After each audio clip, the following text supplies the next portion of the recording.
Lautan terdiri dari berbagai spesies makhluk hidup.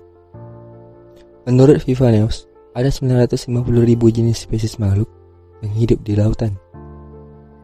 Dan angka itu didapat dari sensus kehidupan laut, Census of Marine Life.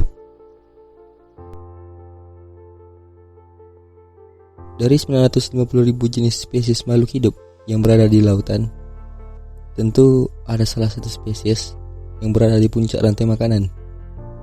Karena tidak ada spesies lain yang berani menjadikan hewan ini sebagai mangsanya. Dan predikat itu dimiliki oleh Orcinus orca atau paus pembunuh. Sebelum kita mengenal lebih dalam sang predator puncak di lautan ini, kita harus tahu kenapa ia bisa dijuluki sebagai paus pembunuh. Dan itu terjadi tepatnya pada saat pelaut kuno melihat kumpulan Orcinus orca ini sedang berburu dan memangsa spesies paus yang berukuran lebih besar dari ukuran tubuh mereka. Para pelaut kuno itu kemudian menyebutnya sebagai Orca assassina balenas atau whale killer, dan dikenal sebagai paus pembunuh. Walau disebut paus pembunuh, ternyata orca sebenarnya sama sekali bukan paus, melainkan kerabat dekat dari mamalia lumba-lumba atau Delphinidae, cetacea yang hampir tidak memiliki rambut di tubuhnya. Orca sendiri hidup di berbagai wilayah lautan yang ada di dunia. Sebagai kosmopolitan, orca dapat ditemukan dari lautan tropis, beberapa area di Laut Baltik, Laut Hitam, serta wilayah kutub di Arktik dan Antartika. Walau tidak memiliki bulu di tubuh mereka,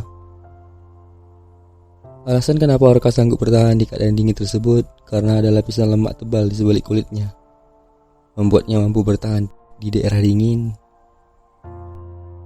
dan tetap dapat menjaga suhu tubuhnya. Orca ini juga sering disebut sebagai si pandas atau panda laut, dikarenakan paus orca memiliki warna putih hitam, layaknya hewan panda. Namun ada juga jenis paus orca albino, dan itu sangat langka. Walaupun terlihat imut, namun dia tetaplah pemegang puncak rantai makanan di lautan. Bahkan white shark atau hiu putih cenderung menghindari kawasan yang dikuasai oleh paus pembunuh. Dan hiu putih juga enggan kembali jika wilayah itu dihuni paus pembunuh. Ketakutan hiu putih dengan paus pembunuh dikarenakan perbedaan kekuatan dan ukuran tubuh mereka. Orca tidak memilah dan memilih mangsanya. Dengan gigitannya yang berkekuatan lebih dari 16.000 pounds per inch, sangat amat jauh jika dibandingkan dengan hiu putih yang terkenal ganas dan menyeramkan, hanya 4.000 pound per inch. Baik itu anjing laut, singa laut, paus, ubur-ubur, dan hiu putih juga jadi santapan paus pembunuh ini. Dengan kecerdasannya saat berburu mangsa, orca dicap sebagai pemburu paling cerdas di lautan. Walau paus pembunuh memiliki kekuatan gigitan yang besar dan predator puncak di lautan, tidak ada catatan paus pembunuh memburu atau memangsa manusia di alam liar, meskipun banyak interaksi antara keduanya. Dan paus orca bisa bersahabat dengan manusia. Meski tidak secerdas lumba-lumba, paus orca juga dapat dilatih dan senang bermain. Kalau kalian pernah menonton film Free Willy 1993, kurang lebih seperti itulah sifat paus orca ini. Cara mereka menjatuhkan anjing laut di atas permukaan es dengan menggunakan kecerdasannya mempermudah mereka untuk memburunya. Dan seekor paus minke sedang dikerumuni paus pembunuh. Paus orca dapat bertahan hidup 30 hingga 90 tahun di alam bebas, dan maksimum kecepatan renang orca 56 km per jam. Salah satu paus orca terbesar yang pernah ditemui memiliki panjang 9,8 meter dengan berat hampir 11 ton.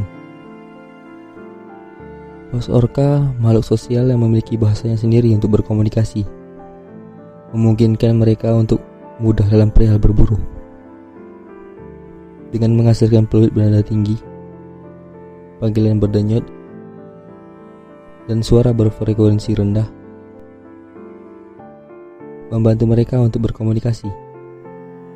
Fluid digunakan untuk komunikasi jarak dekat dan panggilan berdenyut untuk jarak jauh. Paus pembunuh juga berkomunikasi dengan sentuhan dan menepuk-nepukkan siripnya. Paus pembunuh tidak dapat mencium bau seperti ikan hiu, namun penglihatan dan pendengaran orca lebih baik dari anjing dan kelelawar. Dan penglihatan anjing di saat gelap jauh lebih baik daripada manusia. Dan pendengaran kelelawar mampu mendengarkan bunyi ultrasonik dengan kekuatan 20.000 Hz. Namun pendengaran orca jauh lebih baik dari itu. Dan itu juga sangat membantu paus pembunuh dalam memudahkan mencari mangsa saat berburu. Paus pembunuh hanya tertidur dengan sebelah matanya. Dan di saat tidur, paus pembunuh tidak sepenuhnya tertidur. Karena mereka sesekali harus naik ke permukaan untuk bernafas. Mereka tidur dengan setengah otaknya saja. Jika mata kiri terbuka, itu artinya otak kanan paus sudah terjaga, dan begitu pula sebaliknya. Periode gestasi orca 15 hingga 18 bulan.